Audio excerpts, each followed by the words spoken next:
તો hello guys, આજનો મારો વ્લોગ છે સન્ડે અને મંડેનો મિક્સ. તો જો સન્ડે તો મેં લેટ ઉઠેલી થોડીક, કેમ કે તમને ખબર જ છે કે મારા પગમાં વાગેલું છે એટલે. અને જો થોડા કપડાં ધોવાના હતા એ ધોઈ દીધા મેં પહેલે, અને પછી મેં ખાલી મારા હેર વોશ કર્યા છે કે મેં હમણાં ફ્રેશ તો થવાની છું નહીં. અને પછી મમ્મીએ આપી ચા પીવા માટે, તો હું એ ચા પીધી.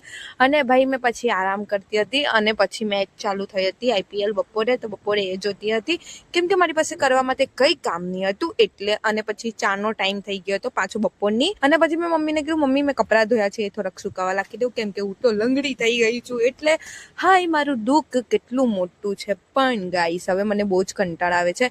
2 દિવસથી મેં કંટાળી ગઈ છું આને લઈને. જો મારો બસ ચાલે ને તો આને મૂકી આવ કશે છઠ્ઠે ખૂને. પણ ગાઈસ, હું કંઈક કરી નથી શકતી મારા તૂટેલા પગનું. તો હું ચૂપચાપ લઈને બેસી રહી હતી. પછી 6 વાગ્યા મેં ફ્રેશ થઈ, અને પછી મારી બેન ને બધા આવેલા મારા ઘરે. તો એ લોકો એટલા ચકડ બકડ કરતી હતા, એટલા અડ્ડાતી હતા. તો મેં થોડીક વાર બહાર આવીને બેસી ગઈ હતી. અહીંયા પણ એ લોકોએ મને શાંતિથી બેસવા નથી દીધી, તો મેં લંગરાતી પાછી ઘરમાં આવીને થોડીક વાર બેસી ગઈ હતી. પછી મારો ભાઈ કે ચાલ તને કશે બહાર લઈ જાઉં. અને અમે લોકો આવેલા અહીંયા ગણપતિ પંડાલમાં. મતલબ કે અહીંયા છે ને બડા ગણેશ આર્ટ છે, મતલબ કે અત્યારે આજે ફેસ ઓપનિંગ હતું. અને અમે લોકો અહીંયા આવેલા તો ભીડ તો બહુ જ ઓછી હતી, કે અમે થોડાક લેટથી આવેલા. પણ અહીંયા જે ગણપતિના ફેસ હતા, વાવ યાર, કેટલા મસ્ત હતા. કોઈની નજર નહીં લાગે ને. અહીંયા આગળ એટલા ક્યુટ હતા. અહીંયા જોન ઓફિસ છે ને અમારા ઉધનામાં, ત્યાં આગળ છે. તમે તો શાયદ જોયું પણ હશે બધાએ. અને પછી હું ઘરે આવીને તો મને ખબર પડી કે ઘરે પાવર ગયો છે.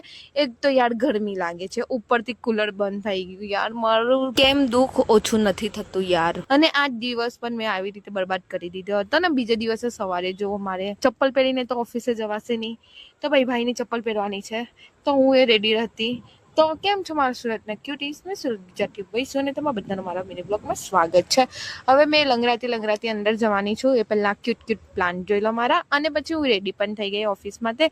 અને ગાઈસ, સારું લાગે છે આજે મેં ઓફિસ જવા, પણ મારા ભાઈની તૂટેલી ફૂટેલી ચપ્પલ પહેરીને, કેમ કે એ જ મારો સહારો છે. અને પછી જુઓ યાર, આજે પણ ટ્રાફિક મળવાનું હતું. ટ્રાફિકમાં ઊભી રહી થોડીક વાર, પછી આવી ઓફિસે. પછી ધીમે ધીમે દાદર ચડીને ઉપર આવી, પંચિંગ કર્યું, અંદર ગઈ. અને બધા મને પૂછે કે કેમ થયું, સારું છે ને હવે? સારું છે ને? મેં કીધું બહુ જ સારું છે હવે. અને પછી લંચ ટાઈમમાં તો શું હોય, આપણું થોડુંક બહુ નાટક નખરા હોય. અને પછી સાંજે ઘરે આવીને ચા પાણી કરવાનું, અને પછી IPL જોવાનું. અને આજે કરી ગયા MI વાળા ચીટિંગ. એમ તો નોટ આઉટ જ આપેલું હતું, જે આ કેચ પકડેલો હતો ને એ નોટ આઉટ જ હતો. અને પછી મારે જવું હતું બહાર જમવા, કેમ કે મને ભૂખ લાગેલી હતી. મેં ખાધેલું તો હતું, પણ ભૂખ લાગેલું હતું. પણ મારી માતાશ્રી મને ચોખ્ખું ના પાડી દીધેલું છે કે તારા પગમાં છે ને આ વાગેલું છે, વધારે વગાડવું હોય તો બહાર જજે, નહીં તો ચૂપચાપ અહીંયા સુઈ જતે. તો મેં તો સુઈ ગઈ હતી. ચલો બાય બાય, ગુડ નાઇટ. મેં તમને મળા કાલે નવા વ્લોગમાં.